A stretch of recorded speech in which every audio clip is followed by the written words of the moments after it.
An bɛ aw bɛɛ lajɛlen fo ka aw waleɲuman dɔn. An ka bi tilegan in na jɛmukan ale tɔgɔ ye ko kɛnɛ kan. Kɛnɛ kan sɔgɔmada in na an bɛ foli ni tanuni ta ka ɲɛsin an ka jamana a kɔnɔna a kɔkan na maliden bɛ fan o fan k'a bɛɛ lajɛlen fo k'a bɛɛ lajɛlen waleɲuman dɔn. Sɔgɔmada in na maa fila baara b'an bolo yan.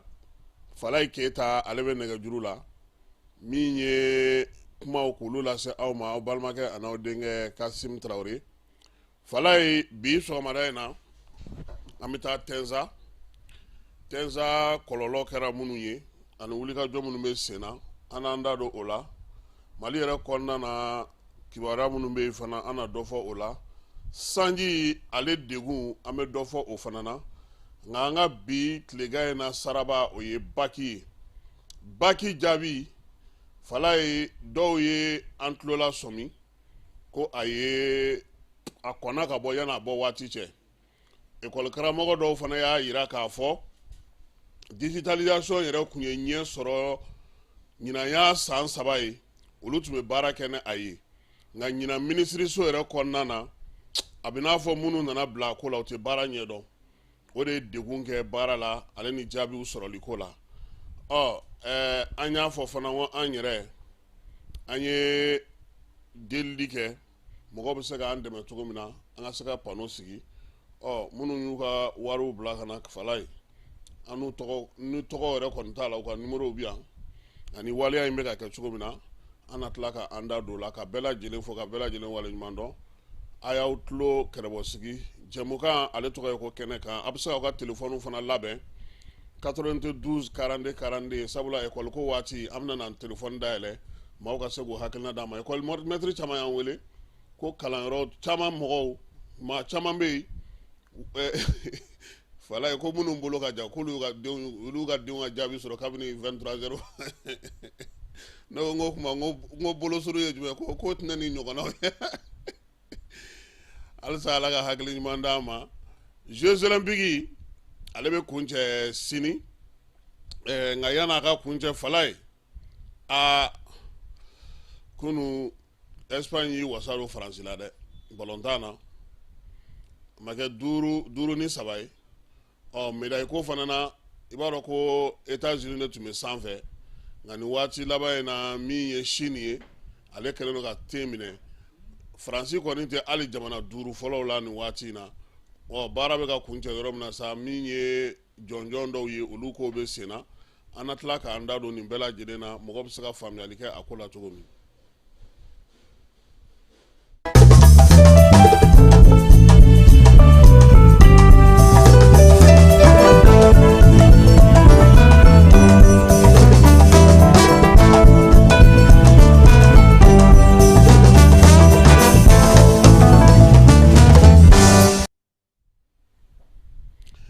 K'an lamɛnbagaw ani an filɛbagaw k'u bɛɛ lajɛlen fo danaya kurakurali la Jani.ml FM ale kan kibaruyaw ka se ka olu sɔrɔ k'aw to aw sigiyɔrɔ la an b'aw bɛɛ lajɛlen fɔ o la. Jɛmukan ale ye kɛnɛ kan ye bi ta an bɛna kuma min kan kosɛbɛ o ye kalanko ye ka kɛ ni baki ale jaabi bɔli ye. Nka an ka maa welelen ale ye kɛnyɛrɛye kalanso dɔ ɲɛmaa ye. A kɔni a kun ye layidu d'an ma k'a bɛ se yan Falayi k'a bɛ dugu jɛra an bɛ k'a wele nɛgɛjuru la an m'a sɔrɔ fɔlɔ. N'a kɔni tulo b'an na n'a bɛ sira la ka na anw y'a daminɛ n'a nana an sɔrɔ fa min an na tɛmɛ ni a ye. Wolomasiri tabaw olu bɛ baara la. Dagatigi min bɛ Gawokaw fɛ yen ale y'i sen bɔ a kɔnɔkɔrɔ ka taa Kidali. An ka sɔrɔdasi minnu bɛ yen n'olu bɛ wulikajɔ la nin waati in na Tɛnza Watani ni Kidali marabolo bɛɛ lajɛlen kɔnɔna na ka taa ɲɛ da olu kan. Wulikajɔ in k'a kɛkunba ye mun ye wolomasiri tabaw bɛ baara min na bi Kidali a n'a lamini bɛɛ lajɛlen kɔnɔna na ka taa u lajɛ u bɛ dabolo min na. Kɛlɛbolo ɲɛmaa yɛrɛ y'a jira k'a fɔ ko nin waleya in a bɛ tali kɛ ɲɛmaaw olu ka laɲini na sabula Falayi nin waati in na président n'o ye Asimi ye ale ka ko bɛɛ lajɛlen bɛnnen don nin ko in de ma. Baara fɛn fɛn bɛ kɛ nin waati in na Kuluba a bɛɛ lajɛlen bɛnnen don sɔrɔdasiw olu ka nin ko in ma n'o ye front ye. Wa a b'anw ɲɛna ko fankelen don fankelen tɛ dɛ. Président ale ti ko fangelemala dɛ sɔrɔdasiw bɛ daga o daga kɔnɔna na ale ni sajo ka taa fara baro kɛlɛtigi kan olu de bɛ baara kɛ don o don kibaruya sanumanw olu bɛ se ka sɔrɔ cogo min na ka di jamanadenw ma o y'a fɔlɔ ye filanan ye min ye kɛlɛ yɛrɛ taa cogo kɛlɛ kɛcogo baaraw bɛ kɛ cogo di minɛnw bɛ na cogo di fɛnw bɛ kɛ cogo min nin bɛɛ lajɛlen de bɛ lajɛlen don nin kɔlɔsilen de don kosɛbɛ pour que majɛw olu ka dɔgɔya kosɛbɛ parce que kɛlɛ kɔnɔna kɛlɛ ye kɛlɛ de ye fala ye hali ni bɛ maa min kunu a kunu dɔ a kɔni a bɛ i ɲin dɔ kari dɛ donc an k'o dɔn ko o bɛ a ko la nka wulikajɔ minnu kɛra nin tile laban ninnu na an y'a ye k'a fɔ bamanciwale kɛbaaw tun kɛlen don ka mugu jugu dɔw dogo yɔrɔ dɔw la ka marifa dɔw dogo Tɛnzawatɛni ale masurunan na ani a kɔnɔna na i b'a dɔn ko MINUSMA a taara a ka minɛn minnu to a minɛn dɔw b'u bolo han MINUSMA ka armement dɔw b'u bolo minɛn dɔw fana bɛ ka y'u bolo minɛn minnu ni a kun bɛ MINUSMA ka dotation na a mɛnna donc a bɛ n'a fɔ sisan bingali minnu ni waleya minnu kɛra ani MINUSMA tagatɔ taara ka kan minnu lankolon to o minɛnw halisa olu dɔw bɛ ka ye Tɛnzawatɛni bɛ komi min sisan sajɛgɛ dala tinɛni kelen de don donc armée ale bɛ wulikajɔ min na a ko yɔrɔ la a ma nɔgɔn nka an ka maa minnu bɛ yen n'o ye an ka denmisɛn minnu tun bɛ damanda la olu y'a jira k'a fɔ ko dugu kɔni langoloyalen don armée ale n'a dɛmɛbaaw olu kɔni kɛlen don ka sankolo k'o minɛ k'o k'u ta ye yaasa bamanciwale ni juguyale kɛbaaw u kana se ka bɔ fan foyi sɔrɔ baara in ale laɲiniba yɛrɛ kɛkun ye mun ye nin waati laban in na o ye k'a fɔ min ye mansaralakaw a dogolen tɛ fala ye maaw b'a dɔn k'a fɔ yɛrɛ ko u ye dɛmɛ sɔrɔli hukumu kɔnɔna na o la bi halisa kɛlɛ bɛ yen munumunu salo bɛ yen wulikajɔ minnu bɛ yen n'olu ko b'u kɔnɔ yɛrɛ kosɛbɛ o ye ka se ka gosiliw kɛ ka wulikajɔ u yɛrɛ ka se ka wulikajɔw kɛ ka na se dugu ma dugu minnu bɛ fɔ Kidali masurunan na o kuma masuru ye mun ye bin taara kɛ tagalɔtika minnu kan u m'a min u m'a bɔ fasodenw don u sigilen don Hélène ka na ka bin u kan k'u ka minɛnw cɛ ka taa ni a ye o n'a ɲɔgɔnnaw kɛkun ye min ye maaw ja ka siran maaw ja ka wuli hali maa minnu bɛ dugu kɔnɔ ni sɔrɔdasiw b'a yɔrɔ la n'u lakananen don bi k'olu bɛɛ lajɛlen kɛ jatigɛwalew kɛ yɔrɔw ye ka min ye maaninfinw k'olu jaw wuli u bɛ se cogo min na k'u sigiyɔrɔw bila armée fana y'a faamu k'a dɔn k'a fɔ kɛnɛ don kɛnɛ mun lankolon don nka a tɛ se ka to ten cogo la cogoya si la fo fɛɛrɛ ni dabaliw ka tigɛ o de la olu fana kɛlen don ka surveillance aérienne n'o ye pankuru ye k'o kɛ ka yɔrɔ bɛɛ lajɛlen la kɔlɔsi nin waati in na a i kɔni bɛ se ka bouger nka n'a kɛra maa 2-3 ye a repos éternel don dɛ i ti wuli min kɔ a bɛ kɛ o ye o baaraw bɛ sen na Mali ni Niger olu kɔni ye conseil de sécurité ladɔnniya k'a yirula k'a fɔ ko olu ni Ukraine k'u ti baara kɛ tuguni u ti foyi kɛ ɲɔgɔn bolo tuguni u bolo ti ɲɔgɔn bolo wa u ka foyi Ukraine ka foyi ti kɛ falaye i b'a dɔn ko papier in taalen conseil de sécurité la États-Unis ale y'a ɲini ko Mali kana sɔn ani Ukraine u kana kuma ɲɔgɔn fɛ ko Mali ka Niger kana sɔn Burkina ninnu kana sɔn u ni Ukraine ka ban ka kuma ɲɔgɔn fɛ k'u k'a to u ni Ukraine ka se ka kuma u ni Ukraine ka se ka baaraw kɛ fala i b'o kɔrɔ dɔn n'o bi sen na u ka laɲini olu minnu bɛ Ukraine kɔfɛ olu ka laɲiniw bɛ sinsin parce que bi fɛn caman bɛ yen olu tɛ se k'o kɛ u tɛ se k'o wulikajɔw kɛ mais u bɛ se ka jamana bila a la jamana min bi n'o bɛ sɔn ko caman ma ni ko mais ninnu yɛrɛ ye min fɔ yɛrɛ normalement Nations Unies Mali tun man ka hali papier kɛ o kabini u ka ministre bɔra k'a fɔ u ka service de renseignement bɔra k'a fɔ k'olu de y'u sen don na Nations Unies yɛrɛ de tun b'a jɔ a jɔyɔrɔ la sabula sariya min kɛlen don k'ale yɛrɛ sigi o sariya de sɔsɔra nka o tɛ kɛ o jamana minnu bɛ yen ni olu bɛ nin ko ninnu bɛɛ lajɛlen kɔfɛ u caman bɛ yen bi hali olu kan ka siran Ukraine ka lasigiden bɛ farafinna jamana o jamana na i kan ka siran parce que sɔrɔ ɲini kɛlɛ de don fɛn fila tɛ o sɔrɔ ɲini kɛlɛ de don kɛlɛ min don a bɛ se ka kɛ a bɛ bɔ Mali la a bɛ se ka taa lase aw ma e m'a ye kuma dɔ la sisan Togo ninnu bɛ attaquer yan Benin bɛ attaquer parce que a kɛkun ye mun ye n'a ma ɲɛ k'a bɛna don kulu la ou bien a bɛna don fɛn na ka se ka aw bagabaga kana se ka aw yɛrɛ sɔrɔ mais jamana ninnu caman bɛ yen u bɛ ɲɛmaaya bɛ maa minnu bolo bi olu bolo mɔgɔ bɛ se k'i seli ka sujuru bi ka ɲɛsin nanzara jamanaw ma olu m'a faamu c'est comme o don ko Côte d'Ivoire ka défilé fala u ye minɛn minnu labɔ bon ne tɛ surasi ko fan ba ɲɛdɔn sa nka maa maa bɛ surasi ko ɲɛdɔn u yɛlɛla de u yɛlɛla parce que minɛn in tilancɛ bɛɛ ye faransi surasiw de ta ye o ka bɔ a la olu ye avion mun bɔ nin ye olu mɔgɔw t'olu mɔgɔ ti don o kɔnɔ ka yɛlɛ sanfɛ tugun o dépassera nka a ka ɲi u ka jamanadenw hakilina ma u ka dɔn k'a fɔ ko minɛn b'u bolo nka min bɛ sen na n'o o kan ka dɔn Burkina jamanakuntigi ye min fɔ o ye temps de ye an k'a bila an kunna k'a fɔ k'an bɛ kɛlɛ min na ninnu kɛlen don ka janw sigi ka fɛnw labɛn u fɛ yen o conseil islamique i b'a dɔn k'a fɔ ale tun ye welewelemada kɛ ka dugawu kɛ ka maaw bila u ka seli misiriw kɔnɔna na chrétien diinɛw maliyɛn bɛɛ lajɛlen welela kunu min ye Usmane Seri Madani Ayidara ye a n'a ka mɔgɔw u taara Sadio Kamara fɛ yen u ni Sadio ye ɲɔgɔn ye Serifukɛ a da donna min na k'o fɔ u nakun na fala ye an ka jɛ ka o lamɛn an na commentaire o fara a kan ɲɔgɔn ye kun ye jamana ko de don parce que i kɛra silamɛ i kɛra chrétien i kɛra siya o siya ye i ye maliyɛn de o la an mago bi min na bi Mali sabatili de don tɔɔrɔ bɔli de don Mali kɔnɔ maliden bɛɛ ka ɲɔgɔn minɛ ka kɛ kelen ye pour que Ala ka nin gɛlɛya ninnu bɔ an da la an nana ministre fɔre o de la ani dekun minnu ye jamana sɔrɔ tile fila in na ka na an ka ŋaniya ɲuman yira et puis ka yiru la an b'o kɔfɛ an bɛ dugawu k'u ye fana u bɛ baara min na Ala k'u dɛmɛ na pour que Mali ka bɔ o bolo la Ala sago laɲini yɛrɛ ye min ye sisan o de ye anw ka sira kan o ye Ala weleli de ye ani ka mɔgɔw bila sira kelenya ka se ka sabati jamana kɔnɔ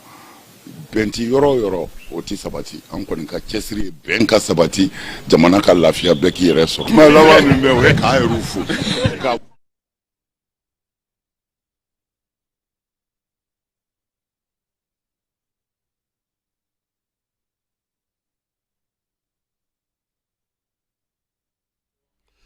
lajɛ in a kɛra kunu min ye au conseil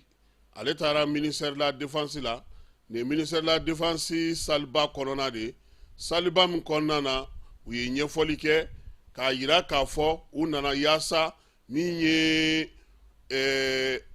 ministre a k'a dɔn k'a fɔ ko maliyɛnw ka dɛmɛ a bɛ wolomasiri tabaw yɔrɔ i n'a fɔ au conseil yɛrɛ ɲɛmaaba ale bɔra k'a kuma lakali cogo min bɛɛ lajɛlen bɛ se k'a faamuya cogo min fala ye nin kun ye kunu ye kunu baara min ni o kɛra Sadio ale ka baarakɛyɔrɔ la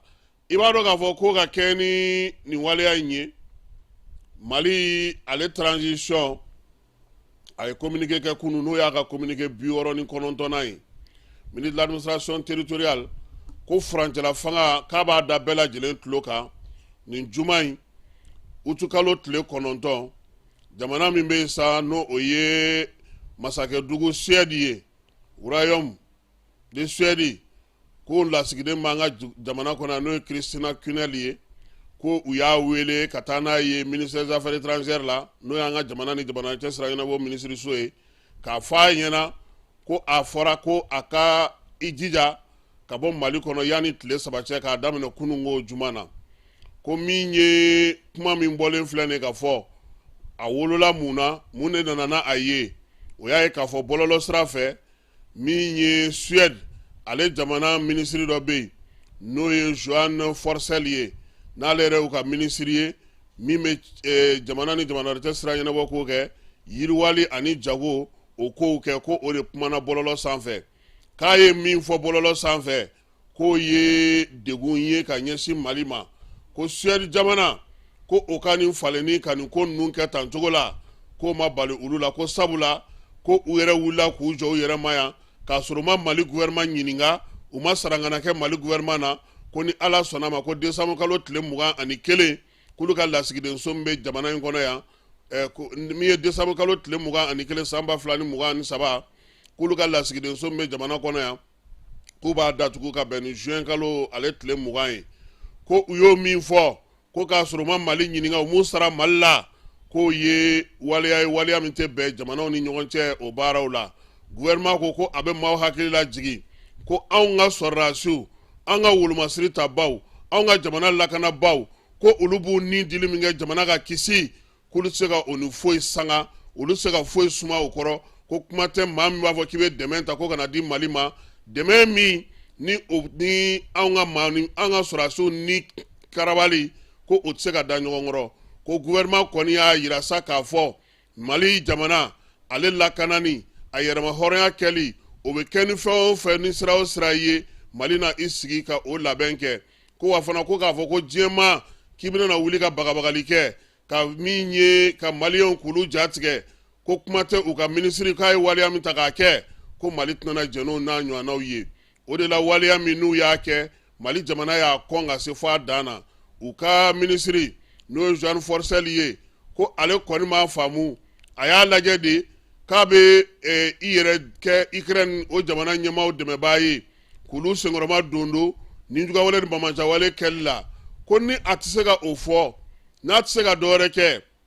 a tun kan ka taasibila kɛ ka ɲɛsin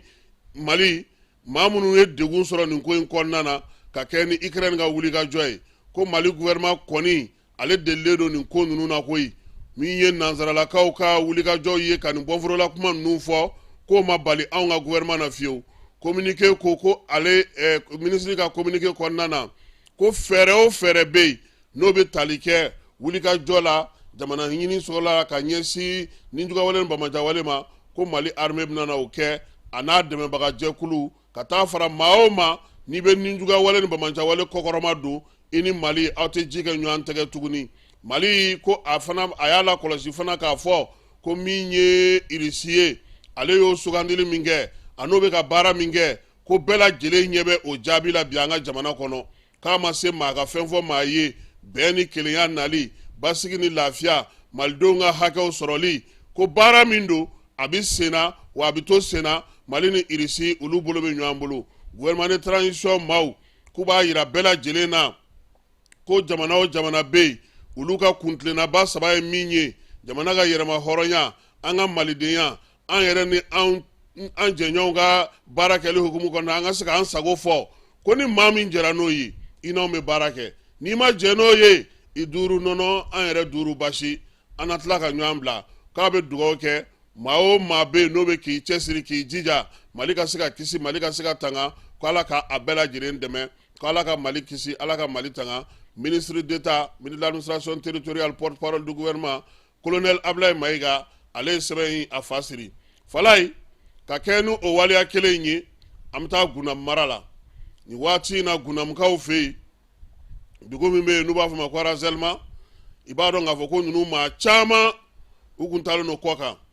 ko Ala ni wulikajɔ ni cɛsiri ani basigi min nalen don u ka yɔrɔ la nin waati in na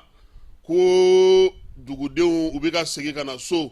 o segili kɔnɔna na sa min ye Mohamed Ousmane Ag Mohamedou Aïdara ye ni ale yɛrɛ ye conseil supérieur de Kels Arazaki ye ani Israël olu n'u dɛmɛbaaw ye n'ale y'o ɲɛmaa ye maa min dun fana a bɛ CNT kɔnɔna na conseiller don an ka jɛ k'a lamɛn nanzarakan na maa ninnu segira ka na olu ka ko kɛra cogo di. C'est bon? Assalamu alaikum wa rahmatullahi ta'ala wa barakatuh. Aujourd'hui, nous sommes le vendredi 9 août 2024. Nous sommes précisément à Gundam, dans le quartier de Al-Kara, qui accueille les réfugiés retournés volontaires,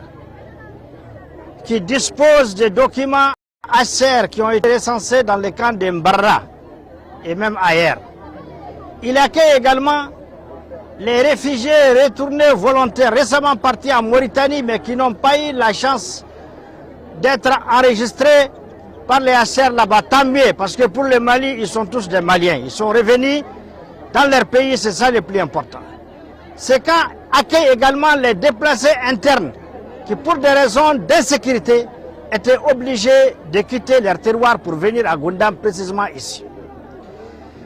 Je remercie l'ensemble de cette population. Aujourd'hui, les techniciens qui sont à l'œuvre, le développement social et le comité de gestion de ces camps estiment à plus de 600 ménages aujourd'hui, conformément à ces catégories que j'ai citées, qui sont revenus dans leur pays pour vivre dans leur pays là où ils ont la sécurité. Donc ça veut dire que nous avons près de 3000 âmes ici aujourd'hui dans ces camps de réfugiés en Barra. Je ne peux que vous féliciter parce que vous avez répondu à l'appel du chef de l'État, le colonel Assimi Goïta, qui a dit aucun Malien et aucune Malienne ne doit vivre en dehors du Mali parce qu'il a peur de son pays. Il est là pour tous les Maliens. Vous n'avez pas besoin de vivre dans des pays autrui en train de souffrir. Choisissez dans votre pays, là où vous êtes en paix, vivez dans votre pays, le Mali, de Kaï en passant par Manaka jusqu'à Sikasso, sur le Mali. Choisissez là où vous êtes en paix et vivez-y en paix sous la protection de Dieu et sous la protection de votre État. Vous n'avez pas besoin d'aller dans l'humiliation, dans l'indignation en Mauritanie, en Algérie ou ailleurs. C'est ça le message du chef de l'État, le colonel Assimi Goïta. Son objectif, c'est 0 réfugiés et 0 déplacés internes. C'est ça son objectif. Alors aujourd'hui, en répondant, vous avez montré que vous faites confiance à votre pays, le Mali. Vous faites confiance au chef de l'État, le colonel Assimi Goïta. Vous faites confiance à vos autorités, vous faites confiance à votre armée qui se bat tous les jours pour la sécurité, pour votre sécurité dans le pays. Ceci étant dit, il faut aussi que vous compreniez, vous êtes en train de déconstruire un mensonge qui date de plus de 60 ans. Le mensonge est le suivant. Chaque fois que la France et ses alliés et ses mains ont attaqué le Mali, que ce soit à partir de Menaka ou de Kidal, ils font croire aux populations arabo, touareg, Peul, les Soirées, toutes les populations du nord et maintenant même au centre, ils leur font croire que votre ennemi c'est l'État du Mali. Ça c'est un mensonge cousu depuis l'Occident. En venant aujourd'hui dans votre pays, vous êtes en train de découdre ces mensonges, vous êtes en train de démontrer que c'est faux. Le Mali appartient à tout le monde et tout le monde vit en paix dans le Mali et on ne cache pas que nous sommes en guerre. Nous sommes agressés, nous sommes attaqués et notre armée fait la guerre, elle l'a fait correctement et de façon civilisée et elle est en train de la gagner, surtout dans le cadre de l'AES avec nos partenaires sincères. Donc aujourd'hui vous avez joué votre partition et je peux vous assurer, c'est une question de temps. Il y a un travail technique qui doit être fait. Vous avez été témoin de l'accueil des autorités du cercle de Goundam. L'administration était là à vos côtés. L'armée est même là parmi vous tout de suite. L'administration communale était là à vos côtés. L'État est en train de se préparer pour vous assister. Les partenaires sont venus faire leur évaluation. Vous les avez tous accueillis ici. Les HCR, le PAM, NRC et d'autres, j'en passe. Ils sont nombreux à venir ici faire l'évaluation. Chacun est en train de se préparer. Donc vous, votre rôle aujourd'hui, c'est ce que vous avez fait. C'est de faire confiance à votre pays, quitter les pays étrangers, revenez dans votre pays là où vous êtes en paix et vivez-y en paix. Votre pays s'occupe de vous et il s'occupera de vous. Et je peux vous assurer qu'Assimi Goïta et tous les gouvernements du Mali et toutes les institutions de la République sont fiers de vous. Parce que vous avez démontré à l'ennemi qu'il a menti et qu'il a tort. Je prie Dieu que vous ayez la paix, que Dieu vous assiste ici. Je termine par remercier particulièrement les notabilités qui sont dans le comité de gestion. Et le point focal, avec l'équipe de jeunes techniques qui sont autour de lui, je les remercie infiniment parce qu'ils ont fait un travail hautement patriotique. Hautement patriotique et de façon désintéressée. Donc aujourd'hui, le plus important, c'est de travailler à cette cohésion. Tous les jours que j'écris, remercier Goundam, remercier Al-Kara, et je les remercie également en passant par le conseiller du quartier d'Al-Kara qui vient de parler tout à l'heure, à travers lui, le chef du quartier du village d'Al-Kara. Je les remercie infiniment parce qu'ils ont démontré que les Maliens sont chez eux partout au Mali. Partout au Mali. C'est que vous devez savoir que vous êtes là pour un temps déterminé. Parce que nous sommes en conflit, nous sommes en guerre. Mais dès que chacun a la paix dans son terroir, parce qu'il n'est pas fait obligation à quelqu'un de venir à Goundam ou d'aller quelque part. Il est dit, ceux qui se sentent en sécurité chez eux, le Mali est vaste. Il y a des endroits où il y a la sécurité. allez-y là-bas au lieu de vous jeter dans des camps de fortune, dans des pays d'autrui. Ils vous transforment en agenda, en business, en autre chose et souvent même en ennemi contre notre pays. Alors je dis félicitations, merci infiniment, que Dieu nous apporte la paix, que Dieu nous apporte la quiétude. Je remercie toutes les légitimités traditionnelles qui ont contribué à cette action. Parce que vous savez, moi personnellement, les gens disent Sainté, d'accord, je suis membre de Sainté et j'agis en... Mohamed Ousmane Ag Mohamedoun Aydara Mangaye aka kuma kɔnɔna na a ko ko maa minnu filɛ nin ye n'u segira ka na sabula kɛlɛ tun y'a to n'u y'u sigiyɔrɔw bila ka taga jamana wɛrɛw la bi k'u segilen min filɛ nin ye ka na u yɛrɛ y'a ye k'a fɔ u kunbɛnna cogo min ye jamana ɲɛmaaw fɛ gundamukaw cɛw ni musow Mali yɛrɛ dɛmɛbaga jɛkulu ka taa fara wolomasiri tabaw kan k'u k'a bila u kunna k'u ye nin waleya min kɛ nin ye ko waleya kɔni b'a yira k'a fɔ ko diɲɛ seleke naani maa minnu bɛ n'olu b'a fɛ ka Mali janfa ko olu ka kumaw ye ngalon ye ko sabula kuma o tuma ni Mali ye wuli ka jɔ kɛ ko mun bɛ fɔ k'a bɛ fɔ ko olu de bɛ ɲɔgɔn na k'u bilalen don ninnu de la ko k'olu lakari ko bi ko ngalon ko bɛɛ lajɛlen ye o ye ko waleya min bɛ ka kɛ nin ye tan bi ko ale b'u fo u sɔnni min kɛ ka segin ka na u ka jamana kɔnɔ ko nin ye ko daminɛ ye ko sabula u sigilen min filɛ ne ka na nin ye u ka sigiyɔrɔ u ni minnu ka kan o bɛna na kɛ u ye jamana bɛna na hakili to u la i n'a fɔ a b'a hakili to jamanaden tɔw bɛɛ lajɛlen na cogo min u ka wulikajɔ n'u ka cɛsiri mun sera ka kɛ ka se ka jamana kunna wolo nin cogoya in na ko ale b'u fo baaraba minnu bɛna na kɛ sa yaasa bɛn ni kelenya bɛ sinsin u k'u cɛsiri olu bɛɛ lajɛlen kɔnɔna na min ye Mohamed Ousmane ye a ko nin waleya n'a ɲɔgɔnna caman de bɛ sira la ka nalen maa o maa n'o ye maliyɛn ye n'o y'a sigiyɔrɔ bila olu bɛ se ka segin ka na cogo min na sa baara mun bɛ yen o bɛ se ka kɛ a ko n'i ye a ye ko jamanakuntigi yɛrɛ nisɔndiyalen don nin ko in na kosɛbɛ ko sabula bi armée bɛ ka kɛlɛ kɛ a bɛ ka kɛlɛ kɛ ni hakilisigi ni basigi ye a bɛ ka kɛlɛ kɛ ni se sɔrɔli ye ko wa n'Ala sɔnna ma ko se bɛ sɔrɔ jamana bɛɛ lajɛlen bɛ lakana a y'a yira fana k'a fɔ ko min ye baara in kɔnɔna na Mali wolomasiri tabaw k'u kelen tɛ ko AES jamanaw ko Mali n'o de bɛ ka baara kɛ basigi ni lafiya bɛ se ka na cogo min na fan bɛɛ lajɛlen fɛ a ye gundamukaw fo k'u waleɲuman dɔn maa minnu yɛrɛ filɛ nin n'olu sɔnna ka segin ka na so ko u ka kɛ misali ye misali min b'a to sa tɔ minnu bɛ yen ni olu taara u bɛɛ lajɛlen fana bɛ se ka segin ka na cogo min na yaasa ka na u ka baara kɛ u faso la ko wa fana armée ale fana bɛna jɔyɔrɔ min kɛ baara min kɛ yaasa dɔ ka fara basigi ni lafiya kan jamanaden ninnu bɛɛ lajɛlen ka u yɛrɛ ye o kɔnɔna na k'a bɛ bɛɛ fo maa o maa n'o ye maa mafalen ye Gunam kɔnɔna na Gunam dugutigiw Gunam denmisɛnninw n'a musow min ye Tɔnbukutu yɛrɛ ale ye région ɲɛmaaw k'u bɛɛ lajɛlen fo ko wa ko ni Ala sɔnna ma ko u ye nali min kɛ nin ye k'a tɛna kɛ fɛn ye ni maa bɛna ɲinɛ a kɔ ko sabula jamanajɔ baara dɔ o fana don n'an bɔra Gundam an bɛ segin ka na Bamakɔ yan sa an b'a yira o la k'a fɔ ko min ye carte biométrique ye Mali fan bɛɛ lajɛlen fɛ minisiriso min bɛ mara kama bɔli kunna a ko maaw ka t'u ka carte biométrique ta carte biométrique ko a dili kɔni baara kuraw daminɛna kunungo k'a ɲininen don bɛɛ fɛ maa si ka nin sigiyɔrɔ kelen maa o maa n'i ka carte biométrique bɛ yen i ka bɔ ka taa ta Falaye an na segin nin kuma in kan sini sabula a sɛbɛn ale ka jan kosɛbɛ nka n'an k'an bɛ don a bɛɛ lajɛlen kɔnɔna na a fana bɛ sɔn ka émission bɛɛ ta nka n'Ala sɔnna a ma carte biométrique tiɲɛ na maaw ka taa nɔfɛ ni carte d'identité tɛ sɔrɔ n'i ka carte biométrique bɛ yen i ka wuli ka taa nɔfɛ wa a bɛ sɔrɔ cogo min a ko kan ka kɛ cogo min sini yanni an n'an ka maa welelen ka ɲɔgɔn sɔrɔ sini sabula sini an ni Yaya Konate kan ka ɲɔgɔn sɔrɔ kanko kibaruya kan ale jɔyɔrɔ ka bon kanko la kosɛbɛ kan lafasali la kosɛbɛ an ka kanw lafasali la yanni an n'ale ka ɲɔgɔn sɔrɔ an n'an da don carte biométrique ko in na ka ɲɛfɔli kɛ maliyɛn minnu bɛ kɔ kan ani minnu bɛ kɔnɔna na u bɛ se ka faamuyali sɔrɔ a la cogo min polisiso min bɛ Ɲamakɔrɔkaw fɛ yen Falaye ko maa dɔw bɛ yen olu bɛ mun kɛ tile fɛ u bɛ yaala ka sow bɛɛ lajɛlen jateminɛ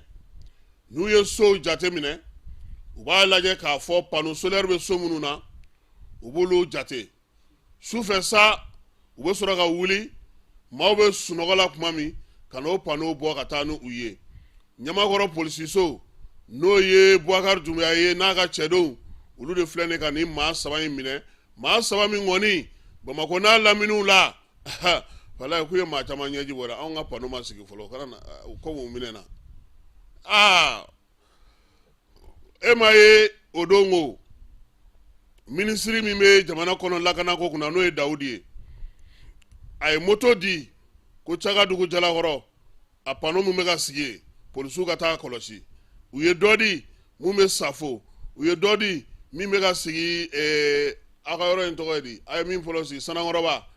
o k'u ka t'u bɛɛ kɔlɔsi ɔ Dunbiya na anw taw kɔlɔsi sa kɛ Dunbiya commissaire Dunbiya ale na anw ta kɔlɔsi sabula ni min donnen filɛ la nin ye pano suɲɛ o ye jigilatigɛ barika ka bon dɛ fala ye an donna sisan an ka saraba kɔnɔ saraba min i bɛ se ka ja kɔni bila a duguma ye ale saraba in o ye kalanko ye kunun ko baki jaabi ale bɔra baki jaabi bɔlen an y'a ye k'a fɔ minisiri min bɛ kalanko kunna ale ye maaw bisimila maa minnu n'u olu kɛra denmisɛnninw ye minnu ye bɛɛ dan maa min yɛrɛ ka kuru cayara ni bɛɛ ta ye o ye 17 ani 50 ye n'o o ye Fulamuso Bintu Fulamuso Jalo ye ale kɔni ale ka kuru cayara ni bɛɛ lajɛlen ta ye ale kɛrɛfɛ sa fala ye maa min bɛ yen n'o o ye Kastor kalanden ye Abdel Nasser Jalo ale ni Umar Hassan Kamara olu kɔni ye 17 buruburu 18 sɔrɔ ani 17 buruburu 15 nka ɲinan baki jaabi bɔli denmisɛnninw ni maa caman y'an wele k'a yira k'a fɔ ko jaabi a kɔnna ka bɔ k'a sɔrɔ minisɛriso ale ye waleya min fɔ o y'a sɔrɔ a ma sigi sen kelen kan ɲinan baki n'i y'a ta k'a jateminɛ ale maa paase ta minnu ye se sɔrɔ a la o ma caya kosɛbɛ ka salongo ta bɔ baki min jaabi fɔlen filɛ nin ye a kun bɛ nin kana ɲini ka a ma janya kosɛbɛ 30 la nka a ma 30 sɔrɔ sabula a kɛra 27 buruburu 39 maa min ka moyenne sera ni bɛɛ ta ye an y'o fɔ n'i ye baki yɛrɛ ta k'a lajɛ denmisɛnnin minnu y'a kɛ u ye kalan kɛ dɛ u ye siɲɛnaw kɛ u ye labɛnw kɛ min ye minisiriso yɛrɛ ye n'o o ye éducation ye ale y'a yira sa k'a fɔ ko baki jaabi tun bɛ bɔ 10 heures ko bɛɛ lajɛlen k'i sigi k'o kɔnɔ nka n y'a f'i ɲɛna cogo min kabi su kɔnɔna na denmisɛnnin dɔw aw yɛrɛ ka kuma la fils à papa olu y'u ka jaabiw dɔn n'i ye jaabi in ta k'a lajɛ sa 100 sarada la 27 buruburu 23 o de kɔni ye maaw ye maa minnu y'a sɔrɔ n'i ye ale sanga sa k'a lajɛ min ye fɔlɔ ta ninnu ye a n'olu ka jan ɲɔgɔn na ekɔliden minnu tun bɛ ɲɔgɔndan in na maa ba 230 o de tun bɛ a la kalanso n'o ye ɲɔgɔndan kalanso ye 506 jamana fantan 4 bɛɛ lajɛlen fɛ ani Moritanikaw fɛ n'o ye Nbɛra ye ko ɲinan tuguni musow olu de ye san sɔrɔ dɛ dɛfu fara baki kan musomaninw n'o y'an denmusow ye k'olu de wulila k'u jɔ ni bilisi ni yɔrɔ sara ye a bɛɛ lajɛlen na n'i ye dɛfu ta k'a lajɛ o ye maa min ni ale kɔni ale ye bɛɛ dan o ye muso ye nin fana na n'o ye baki ye min ye bɛɛ dan o fana ye muso ye ko yalama ko kalanko in ko k'a cɛsiri kɛ ka ɲɛdɔn kɛ k'a dɔn ko a kan ka taa sira minnu fɛ ani degun minnu bɛ a la olu bɛ se ka ban cogo min ko fɔ ekɔli karamɔgɔdenw k'a fɔ denbaw olu k'u jɔ o jɔyɔrɔ la fala ye baki jaabi in bɔlen ekɔli karamɔgɔw denmisɛnninw kabini alamisa su an ka émission bɛ senna tuma min dɔw k'u ka jaabi dɔn ka ban wa ekɔliso dɔw olu ko an ma ko minisɛriso yɛrɛ tun ye minɛn mun sigi sen kan k'u ka jaabi ɲini o kɔnɔ ko waati yɛrɛ bɛ surunya tuma min o digitali in dɛ o yɛrɛ sina ka tunu ten dɔw taara u ka jaabi sɔrɔ fo sufɛ de o de la sa an ye mɔgɔ dɔw denmisɛnnin dɔw yɛrɛ minnu ye baki sɔrɔ an y'a dɔw sɔrɔ bon u kɔni bɛ ka kuma nanzarakan na fala ye an na o k'a la sa an bɛ se k'o k'a la u ko an ko o latɛmɛ min ye denmisɛnnin minnu ye baki sɔrɔ nanzarakan na o ye min fɔ an ka jɛ ka o lamɛn sabula a ɲinantanama in a ma nɔgɔya kosɛbɛ dɛ denmisɛnnin caman kɔni bɛ yen olu y'a jira k'a fɔ ko sujet gɛlɛyara n'i yɛrɛ kun taara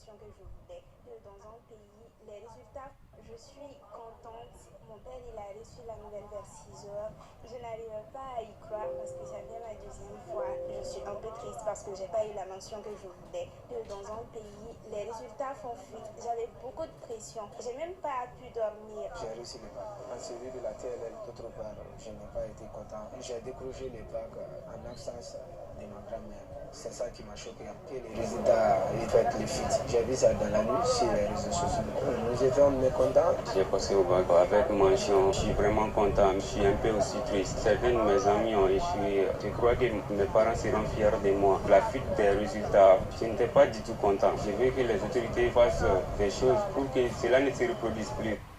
Aïwa, Falay, denmisɛnnin saba min kumana u ye bagi sɔrɔ u nisɔndiyara nka ko résultat k'a ye fiti kɛ olu yɛrɛ kun kamana gannen don n'o y'a sɔrɔ tiɲɛ don ni nkalon don nka soma caman u y'a yira fana k'a fɔ ko sixième in k'a ye fiti kɛ nɛgɛjuru anw bɛna a dayɛlɛ yaasa maa minnu bɛ yen ni olu ye nin ko in mɛn dɔw bɛ yen olu ye ɲɛfɔli dɔw kɛ anw yɛrɛ ye a ko la min ye école karamɔgɔw ye tiɲɛ na olu kun sigilen don min kan o ye k'a fɔ baara kɛra cogo min a kun ka kɛ o cogoya la sabula minisiriso in yɛrɛ kɔnɔna na n'o o ye kalan minisiriso ye digitalisation ko in bɛ senna olu fɛ a ka taa ni san 3 ye olu bɛ baara kɛ bɔlɔlɔ kan nka bɔlɔlɔ sira min yɛrɛ yirala olu la san tɔw la ani ɲina olu yɛrɛ ma foyi faamu a ko kɛcogo la o de la yɔrɔ caman na denmisɛnnin dɔw y'a sɔrɔ bɔlɔlɔ sanfɛ joona ka tɛmɛ dɔw kan dɔw fana bɛ yen olu ma se k'a sɔrɔ minisiriso yɛrɛ ye min bila Kulukoro mara Nara région par exemple olu kɔni ka jaabi olu taara ɲini maa wɛrɛw de fɛ a kun kɛkun ye min ye san tɔw la min tɛ kɛ c'est à dire denmisɛnninw ka bɔ ka to kunna sirisiri kɛ ekɔliso la k'u yɛrɛ meru a kɛkun ye o de ka ban parce que n'i y'a bila ka na a bɛ k'a kɛcogo la cogo min na bɛɛ lajɛlen b'a sɔrɔ nka comme école ko don a kuma ka ca maa minnu bɛ yen n'olu caman ye dɔ faamu a la an na kuma di olu ma nɛgɛjuru sira la n'o o ye 92 42 42 30 ye ni maa minnu b'a fɛ k'u da don baro la ka se ka ɲɛfɔli kɛ an ye école ko in a ko bɛ cogo min denmisɛnnin minnu y'a sɔrɔ Falay an bɛ taa fanfɛ ni jaw ye yanni an ka segin ka na.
Falay n t'a dɔn n'a y'a sɔrɔ mɔgɔ bɛ fan fɛ nɛgɛjuru la n'o tɛ seereya dɔw bɛ yen an na olu ɲini ka kɛ ni waleya in ye pour que ka se ka olu labɛn k'o di mɔgɔw ma don nataw kɔnɔna na sabula min ye ni émission ye ale bɛ ɲini kana se a fori yɔrɔ la an bɛ se k'a fɔ sa anw ye a fɔ bɛɛ lajɛlen ɲɛna an yɛrɛ ka panoko o hukumu kɔnɔna na sa maa minnu kɔni ye wari bila ka na nɛgɛjuru sira fɛ dɔ ka nɛgɛjuru sira o ye 74 42 82 90 ale ye 50 ci an ma dɔ ta ye 75 21 10 00 o ye 400 ci dɔ bɛ bɔ Itali ale ka nɛgɛjuru sira daminɛ 39 ye ale ye 70 ci dɔ fana ka nɛgɛjuru sira ye 77 99 25 70 ale ye 2000 ci dɔ fana ka nɛgɛjuru sira ye 70 84 97 49 o ye 5000 ci 83 83 41 33 o ye 10 ci i b'a dɔn yanni o fana cɛ an y'a yira bɛɛ lajɛlen na k'a fɔ ko an balimakɛ min ko ale bɛ kilancɛ ta fala a ye layidu tɛmɛ a ye wari ci bi a ko a ti fɛ ale ka montant ka fɔ a ti fɛ a tɔgɔ ka fɔ a ti fɛ a jamu ka fɔ nka segu ka don a ko a y'a kɛ sabula an bɛ baara min na faso baara don a y'a kɛ ala kama ayiwa dɔ bɛ nɛgɛjuru la wa a y'a kɛ ala kama a y'a kɛ kira kama pour que cogoya min na an bɛ se ka bɔ nin degun ninnu kɔnɔna na alo balimakɛ ni tile i yɛrɛ don k'an wele ka bɔ mini Bamako ayiwa an bɛ baki jaabi bɔli de la ka kɔn minisiri ka fɔli ɲɛ e bɛ mun kalama o ko la bon quand même ne kɔni b'a o kuma mɛn bon baki ne kɔni bolo a batira a ɲɛna fana wa car ne bɛ denmisɛnnin fɛn fɛn dɔn ko seere b'a la bi ne y'a ye fana résultat bɔra ala y'a kɛ a caman y'a sɔrɔ bon sisan ne bɛ min fɔ kalanden somɔgɔw u k'u janto kalandenw ka u ka furu b'a suivi quoi parce que caman bi a bɛ caman kɔnɔ ko sokɔnɔna in dɔrɔn de ye denmisɛnninw ka so kɔnɔ u k'u passer o de kan n balimakɛ ni examen ninnu n'a ɲɔgɔnnaw tɛ anw denfa dɔ tɛ taa an denw ɲininka koyi voilà bon o yɛrɛ caman de b'an fɛ yan nɔ Mali la yan donc u ka denmisɛnninw ka kɛnɛmana jateminɛ u b'a fɔ u bɛ taa école la wa u tɛ don kilasi kɔnɔ wa i b'a sɔrɔ caman bɛ yen parents caman bɛ yen donc u bɛ mun dɔn dɔrɔn ni résultat bɔra n den m'a sɔrɔ dɔw yɛrɛ bɛ baga ekɔliso ma ko ekɔliso tɛ kalan kɛ bon donc u b'a essayer u k'u ka denmisɛnninw privé ka ɲɛ nka sinon ne bɛ caman dɔn cɛsiw baki ne bɛ fɛn fɛn dɔn k'i bɛ kalan kɛ ne y'a ye a bɛɛ bɛ résultat ɲɛna a ɲɛ vraiment o de tun bɛ ne fɛ ayiwa an b'i fo k'i waleɲuman dɔn i ni ce i ni baraji ala ye an ye min fɔ panoko la an ko an balimakɛ min ye layidu ta bi a y'a ci mɛn ale ka kɔn ale ɲɛ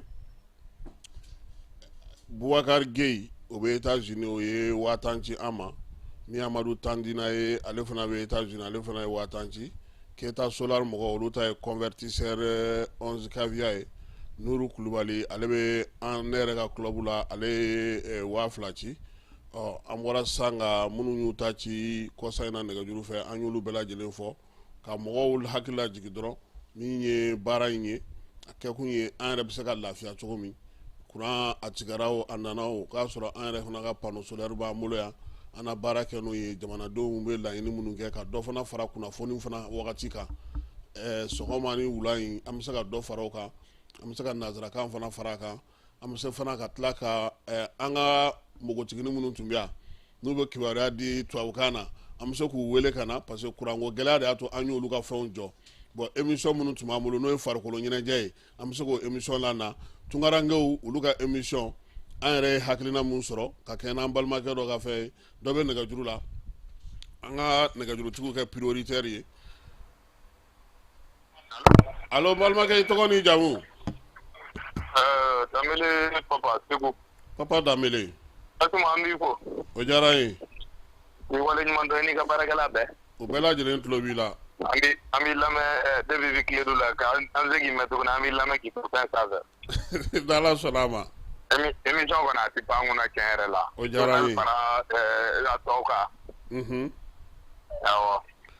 Bon ne kɔni ye min ye ka nin ɲininkali in na. Jiginna bɛ kɛ ministère la dɔɔnin mais jiginna fanba. Maa kelen tɛ se ka baara kɛ. A kelen tɛ se. Ni i ye i ka ko labɛn k'a bɛn niveau min ma. E ni dɔw de b'a labɛn kɛ ɲɔgɔn fɛ. Awɔ. A man di maa si ye i ka fɛn labɛnnen i bɛ fɛ ka tɔgɔ min sɔrɔ a la. Ko défaut k'i bɛ taa aw dilan ka bɛn défaut ma o défaut ka bɔ i tɔgɔ ka ca na o man di diɲɛ jɔsi ye. An bɛ min ɲini ministère baarakɛlaw fɛ ani maa minnu b'a ko ɲɛfɛ. An bɛ k'a lajɛ an ka yɛlɛma an ka segin maa ta. C'est vrai. O de bɛ jamana jɔ. Gouvernement tɛ olu kɛmɛ ka minnu bila la olu tɛ. Anw yɛrɛ minnu ye camancɛmɔgɔw ye n'anw de bilama la n'anw ye administrateurs ye anw de b'a ɲini chaque fois ko ka tiɲɛ k'a tɔgɔ da dɔ kunna. A degunba yɛrɛ dɔ y'o ye. A degun belebeleba de y'o ye ne b'a ɲini Kassim bɛ ka journal kɛ. E da ye e b'i sigi k'a ɲɛ de fɔ minnu bɛ ka anw minnu bɛ Segu yan nɔ n'anw bɛ k'e lajɛ. A fɔ an bɛ k'e lajɛ anw tɛ k'e lajɛ fulakɛ ninnu de b'o position jira. Awɔ. N'o y'a ka caméra fermé ne kɔni bɛ ka kuma bururu yarɔ nafa tɛna ye ka kuma na i bɛ k'a f'i yɛrɛ de ye. N'ale y'a e bɛ k'i ta kɛ cogoya min n'ale y'a ta kɛ ten a ka ca Ala fɛ a défaut ma ka dɔgɔ. Allo. Oui Damila an tulo b'i la. Bon ne kɔni bɛ min ɲini kɔni jamana in kɔnɔ administrateurs de ka ɲini fɔlɔ ka yɛlɛma o de ka gɛlɛn Mali yɛrɛ ko yɛrɛ bɛɛ ye ni administrateurs yɛlɛmana bi Mali in kɔnɔ Mali in bɛ jɔ hali a tɛ gɛlɛya. Est-ce que o ye kalanko yɛrɛ dɔrɔn ye Damile? Segu résultat sɔrɔ la depuis kunun fɛn 0 heure waati. Kunun 0 heure. Kunun 0 heure ne yɛrɛ bɛ groupe caman ka résultat ye 11 heures groupe sanfɛ k'a sɔrɔ heure min dira waati min fɔra o ma se. O y'a sɔrɔ a ma se. Yarɔ ministre yɛrɛ kɔni tɛna résultat a yɛrɛ bi groupe minnu sanfɛ a tɛna bila o kan fɔlɔ k'a sɔrɔ a ye layidu min di o ma se. A tɛ se k'a bila o kan. Aya n'a y'a bila o kan o kɔni o y'a yɛrɛ ka ko labɛnnen mais minnu b'a bila a ka tɔgɔ tiɲɛ kama. K'an bɛ min ɲini u fɛ u ka sabali u k'a to hali bi jamana a kana segin kɔrɔlen ma u ka u miiri u denw ani u mɔdenw na. N'i y'i miiri i kɔ la. I bɛ se ka ɲuman kɛ mais ne y'i miiri i jɔyɔrɔ n'i dɔrɔnna ten nɔ. Ni i tolila k'i ban yen nɔ an bɛ i bɔgɔ k'i jɔyɔrɔ ni an b'a talo ka bɔ yen maa wɛrɛ b'a jɔ a jɔyɔrɔ la dɛ. O ye tiɲɛ ye. Voilà ne ka kuma y'o ye an bɛ dugawu kɛ hali bi Ala ka hakili ɲuman di jamana ɲɛmɔgɔw ani cɛmancɛlamɔgɔw ma n'o tɛ ani dugumamɔgɔw jamana kɔnɔden Ala ka hakili ɲuman d'an bɛɛ ma an ka se ka jamana in kanu ka baara kɛ. Ayiwa i Damile. O dɔrɔn de b'a bɔ. An bɛ Segu ka bɛɛ lajɛlen fo e sababuya la bi sɔgɔma tilegan in na k'an to Jani.ml FM ale sanfɛ Fala ye an ye min fɔ dɔw ko ale bɛ Irisi la an b'a fɔ a ye a bɛ se ka dɛmɛ kɛ maa maa bɛ diɲɛ fa o fa bɛɛ bɛ se ka dɛmɛ kɛ dɛmɛ kɔni n'a nana joona an bɛ bɔ nin degun in bɛɛ lajɛlen kɔnɔna na ka baara wɛrɛw kɛ yaasa min ye jamanadenw yɛrɛ bɛ se ka wasa sɔrɔ cogo min wasaba sabula ale e yɛrɛ Fala in filɛ nin ye hakilina dɔ b'i la o hakilina dɔ bɛ yen i bɛ fɛ min ka yɛlɛma min ka se ka kɛ ka ɲɛ tiɲɛ don mɔgɔw kɔni bɛ ka an dɛmɛ tiɲɛ yɛrɛ la pour que baara in ka se ka ɲɛ nka an yɛrɛ fana bɛna dɔ fara an ka cɛsiri n'an ka timinandiya kan halisa ka se ka baara in kɛ ka ɲɛ jamanadenw ye danaya min d'an kan o ka se ka sinsin ka to sen na an ka se ka to o hukumu kɔnɔna na cogo min na bɛɛ lajɛlen bɛ se ka wasa sɔrɔ cogo min na a ko hukumu kɔnɔna na donc ni maa wɛrɛ tɛ yen an bɛ bi ta jɔya k'a fɔ bɛɛ lajɛlen ɲɛna sini nɛgɛ kanɲɛ 18 an bɛna kuma kanko kan Yaya Konate ale ye kan baarakɛlaba ye an n'ale bɛna ɲɔgɔn sɔrɔ ale bɛna ɲɛfɔli kɛ an ye nka yan'o cɛ an ye layidu di mɔgɔw ma min ye carte biométrique ye a ɲɛfɔli ko kura an bɛna o fɔ mɔgɔw ɲɛna fana u ka se ka faamuyali kɛ o la an bɛ fɔ k'i waleɲuman dɔn Fala ye k'a fɔ bɛɛ lajɛlen ɲɛna sa ko min ye Keba Jalo ye ale kɔni bɛ bi tɛ farafinna don ye don min sigilen don wolosɛbɛnkow kama wa o baara bɛ ka kɛ kulu sanfɛla la ministère de l'administration territoriale n'a ka mɔgɔw n'o ye direction nationale direction générale des collectivités territoriales ye Cissé olu b'o kɛnɛ kan ni min fana sɔrɔ olu la sini n'Ala sɔnna ma aw n'o jaw n'o kumakanw mɛn a bɛ se ka faamuyali sɔrɔ a ko la cogo min na ka bɛɛ fo ka bɛɛ waleɲuman dɔn aw ka dɛmɛ aw ka ladilikanw na ani aw ka bilasiraliw la yaasa baara bɛ se ka kɛ ka ɲɛ cogo min i Keyita a k'an bɛn sini